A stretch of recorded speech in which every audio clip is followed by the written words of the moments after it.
Sir जी। हम कहाँ गुड़ लाए हैं बच्चों। गुड़ लाना है तो आप बनिए के दुकान पर जाइए, वहाँ जाइए, खाइए, पानी पीजिए, आराम कीजिए। स्कूल में तो पढ़ाई होती है, गुड़ की बटाई नहीं होती है, बच्चों की पिटाई होती है। तुम कैसे कह दिए कि गुड़ लाए हैं सर जी। हम गुड़ क्या दुकानदार है, वही स्कूल में गुड़ बेचने लाए हैं। तुमको सो थोड़ा सा पानी पिला दें। तुम सभी को इतना समझ में नहीं आ। तुम सब बच्चों ये बताओ कि यहाँ पढ़ने आए हो कि गुड़ खाने आए हो। अगर गुड़ खाना है तो अपने घर पर खाओ। यहाँ तो ज्ञान प्राप्त होता है, यहाँ पर डंडा खाना पड़। हम तुम्हें पढ़ाने आए हैं, गुड़ खिलाने नहीं आए हैं। और तुम्हें पढ़ना लिखना है तो इस विद्यालय में रहो, नहीं पढ़ना लिखना है तो कोई बात नहीं है। यहाँ खटाई मिठाई नहीं मिलती है, यहाँ तो पढ़ाई और पिटाई होती है। जो बच्चा पढ़ेगा उसको कोई बात नहीं है, और जो नहीं पढ़ेगा उसकी पिटाई होगी तो उसका मुंह जैसे खटाई बनेगा।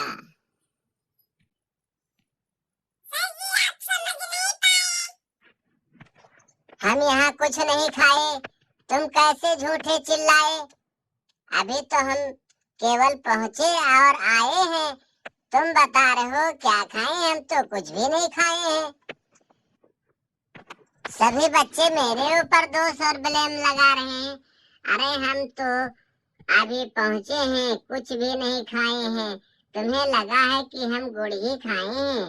हम यहाँ कुछ नहीं खाए हैं बेटा, अभी तो आए हैं। अब तुमको पढ़ाएंगे, इससे पहले क्या खाएंगे। और तुम गुड़ मांग रहे हो, वो भी नहीं लाए हैं। क्या खाए हैं, क्या खिलाए हैं, कहाँ आए हैं, कैसे आए हैं, ये तो रास्ते में हमको पता होगा। और तुम बता रहे हो कि खाए हैं। हम तो आए हैं तब से बोल ही रही है, कुछ भी नहीं खाए हैं। और तुम सब बिल्कुल अकल के अंधे हो। तुम्हें दिमाग में कुछ नहीं दिखाई दे रहा है, दिमाग तो बिल्कुल बेकार है तुम्हारा। गुरुजी आप समझ नहीं पा रहे, हम आपको कैसे समझाएं। हम क्या पाए बेटा, हम तो तुम्हें पढ़ाने आए हैं। और हमें क्या पाना है, हमें तो केवल बताना है। पाना तो तुम सभी बच्चों को है, और हमको तो अब शिक्षा बांटना है, पढ़ाना है। पाना तो तुमको है, हमें कुछ नहीं पाना है। और हम ना कुछ पाए हैं, रास्ते में चलकर आए हैं, कुछ नहीं खाए हैं, कुछ नहीं पाए हैं, कुछ नहीं लाए हैं। तुम कभी गुड़ मांगते हो, कभी खाने को बता रहे हो, कभी पाने के लिए बता रहे हो। तुम सब कैसे बच्चे हो, हम तुम्हें कैसे समझाएंगे, कैसे पढ़ाएंगे, क्या लिखाएंगे। यही तुम सब करोगे तब तो बेकार है। तुम अभी बच्चे हो, कच्चे हो, नन्हे हो, छोटे हो, इसीलिए समझ नहीं पाए हो। और तुम्हें कुछ पता ही नहीं है कि क्या होना चाहिए, क्या नहीं होना चाहिए, हम क्या करें, क्या ना करें। इसके देश में तुम कैसे पढ़ोगे, कैसे लिखोगे। ऐसे पढ़ाई तो हमने कभी नहीं देखा है। ऐसे बच्चे एक के अर्थ अनेक होते हैं। सर जी हम लोगों का ये कहने का मतलब नहीं है। तब तुम्हारा क्या कहने का मतलब है, हमको बताओ तो तुम क्या कहना चाहते हो, क्या करना चाहते हो। सर जी हम लोग आपको गुड मॉर्निंग कहे हैं और इसके सिवा कुछ भी नहीं कहे हैं। अरे बेटा हम तुमको कैसे बताते कि गुड़ धनिया हम कहाँ पाए। एक नहीं 4 बार बताते कि हम गुड़ धनिया कहाँ पाए। हम तो केवल पढ़ाने आए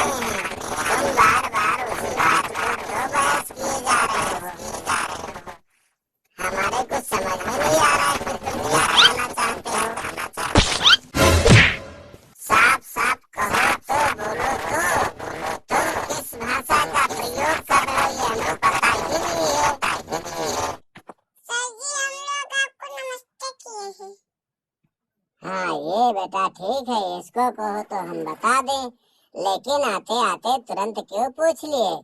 ये होता है 9 सत्ते 63। 9 सत्ते 63।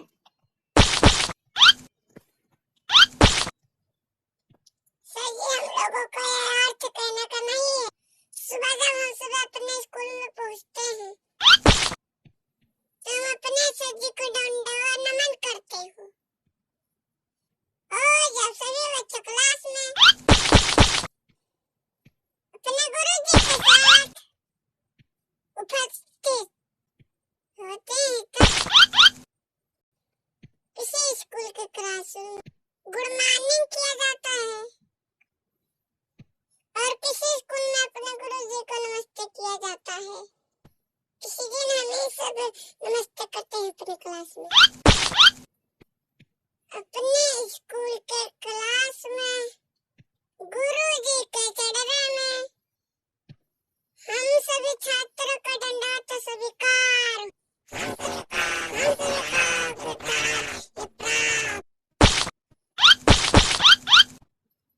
मेरे स्कूल के इस क्लासरूम में समस्त बच्चों को मेरे तरफ से अधिकार प्राप्त हो।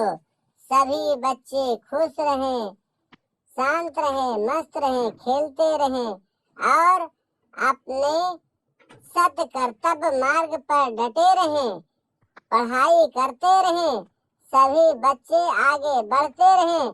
यह अधिकार मेरे स्कूल के सभी बच्चों को प्राप्त हो। मैं अपने स्कूल के सभी बच्चों को आशीर्वाद पूर्वक आगे बढ़ने और पढ़ने की सौभाग्य प्राप्त होने का आशीर्वाद देता हूँ। सभी बच्चे मेरे खुश रहे, मस्त रहे और उनका भविष्य उज्जवल हो। सब पढ़े, सब बढ़े। यह मेरे स्कूल के सभी बच्चे को अधिकार प्राप्त हो। सभी बच्चे अपने सत कर्तव्य मार्ग पर डटे।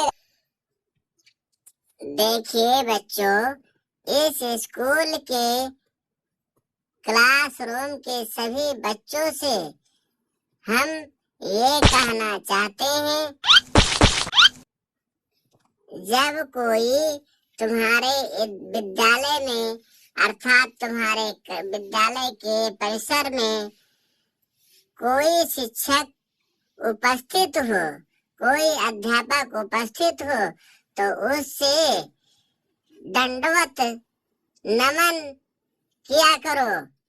और जब कोई तुम्हारे क्लास में आ जाए तो सबसे पहले उसका सम्मान करो, उससे नमस्ते करो या उसके चरणों में दंडवत स्वीकार करो। उसके बाद में कोई प्रश्न करना शुरू करो।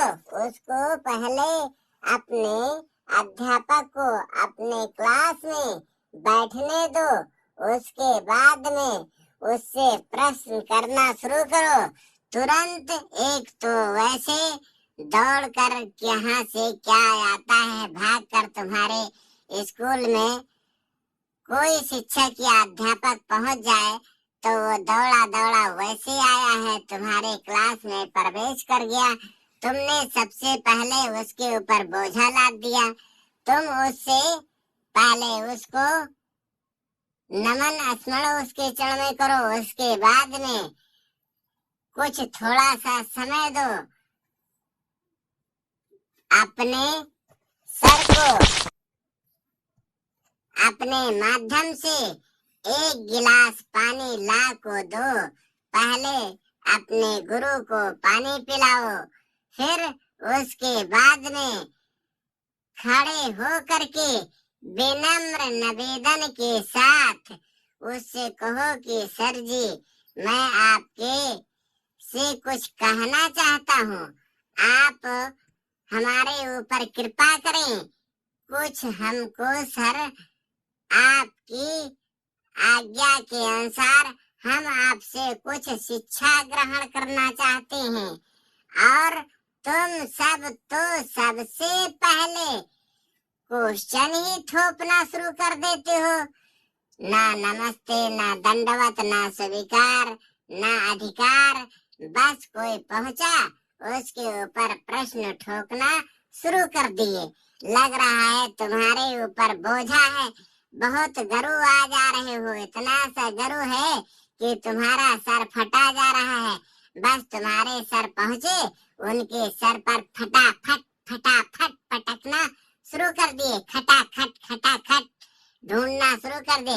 क्या कोई आया है तो उसको तुम्हें पहले उसको शांत होने दो, तब फिर होगा जो देखा जाएगा। हम तुम्हें पढ़ाने के लिए ही तो आए हैं, तुम्हारे क्वेश्चन को आंसर बताने के लिए तो आए हैं। तुम क्वेश्चन बुक हो और हम आंसर बुक हैं। ऑल स्टूडेंट सभी क्वेश्चन बुक होते हैं और अध्यापक शिक्षक आंसर बुक होते हैं, अर्थात गाइड होते हैं। तो जब तुम लोग क्वेश्चन करोगे तो हम उसको गाइड करेंगे, उसका आंसर बताएंगे। लेकिन उससे पहले कुछ समय दो। समय देने के बाद ही काम होगा, तुरंत नहीं होगा। क्योंकि कोई भी जब पहले अपने कार्य पर पहुंचता है तो उससे रास्ते में दो क्या कैसे गुजरा, कैसे आया, उसको पहुंचने के बाद में तुरंत 5 मिनट की शांति मिलनी चाहिए। फिर उसके बाद में वो जिस कार्य पर आया है स्वयं कहेगा कि अब तुम क्या चाहते हो बेटा, तुम बताओ, और हम तुम्हारे समकक्ष आए हैं तो जो हो सकेगा हम तुमको बताएंगे, पढ़ाएंगे। इसमें कोई देरी नहीं होगी। तुम जब इस तरीके से कहोगे तो वह स्वयं अपने आप को कहेगा। बस ये है कि तुम्हें समझ में आने चाहिए, क्योंकि लिखा गया है समर्थ को नहीं दोष गोसाई, यज्ञ पावक सुर सर किया नाई। समर्थ को नहीं दोष गोसाई, यज्ञ पावक सुर सर की नाई। क्योंकि सबसे पहले अपने अंदर धैर्य रखो, सामर्थ्य रखो, तो तुम्हें सफलता मिलेगी ही जरूर। तुमको जिस कार्य पर आए हो प्राप्त होगा। लेकिन उससे पहले तुम धैर्य नहीं रखते हो, पहले भार छोप देते हो, जिससे तुम्हारे गुरुजी थक जाते हैं, कमजोर हो जाते हैं, गिर जाते हैं, उनकी आशाएं टूट जाती हैं। तब तुम उनको हरास कर देते हो। गुरुजी, हम लोग आपके चरणों में दंडवत स्वीकार ही किए और तो कुछ कहे नहीं है। आप ही तो तमाम बहस किए जा रहे हैं। हाँ, हमें तो इतना बहस किए जा रहे हैं, तुम कहाँ कुछ किए हो। इतना क्वेश्चन किए जा रहे हो और तुम कुछ कहे नहीं जा रहे हो। तुम बोलने का मौका ही नहीं दे रहे हो, क्वेश्चन पर क्वेश्चन ठोके जा रहे हो और बता रहे हो कि हम कुछ कहे नहीं है। ये कोई बात हुई है कि इतना कहने के बाद में, क्वेश्चन करने के बाद में तुम कहो कि हम कुछ कहे नहीं है? ये कोई बड़ी बात तो हुई नहीं। गुरुजी, ये सब एक ही है।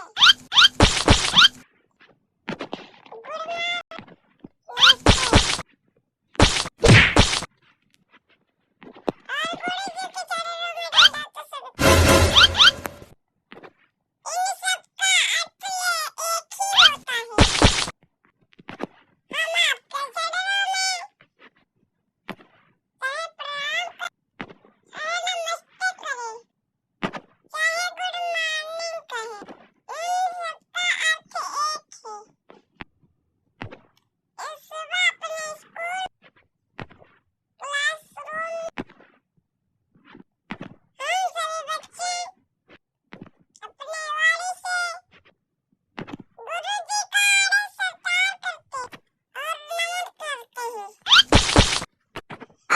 तो ये बात है बेटा, इस सब का अर्थ एक ही होता है। हम तो भाई हिंदी संस्कृत के टीचर अध्यापक हैं, आचार्य हैं, इसीलिए तो समझ नहीं पाए कि क्या नियम है। और तुमको सीधे बताना चाहिए, तुम क्वेश्चन पर क्वेश्चन किए जा रहे हो, हम कुछ समझ ही नहीं पा रहे हैं। और जब समझ पाए तो बहुत अच्छा है बेटा, कोई बात नहीं है, हम तुम्हारे साथ हैं, हम तुम्हारे पास हैं। और मेरे बच्चे सभी सुख स्मृति शांति के साथ सब आते रहें, पढ़ते रहें, जाते रहें, खुश रहें। गुरुजी अभी आपसे कोई क्वेश्चन नहीं, मैं भी अपने ख्याल से गुड मॉर्निंग करे हूँ। ठीक है बेटा, अगर गुड मॉर्निंग की हो तो सभी बच्चों को मेरी तरफ से गुड मॉर्निंग। और आज हम भी सीख गए कि हमारे बच्चे गुड मॉर्निंग करते हैं। सभी दर्शकों से निवेदन है कि आप लोग हमारे वीडियो को लाइक करें, सब्सक्राइब करें, शेयर करें, देखते रहें। हमारे कमेंट बॉक्स में जरूर आप लोग बताएं कि ये वीडियो कैसा लगा, ताकि अगले दिन हम आपके लिए नई वीडियो लेकर आएंगे।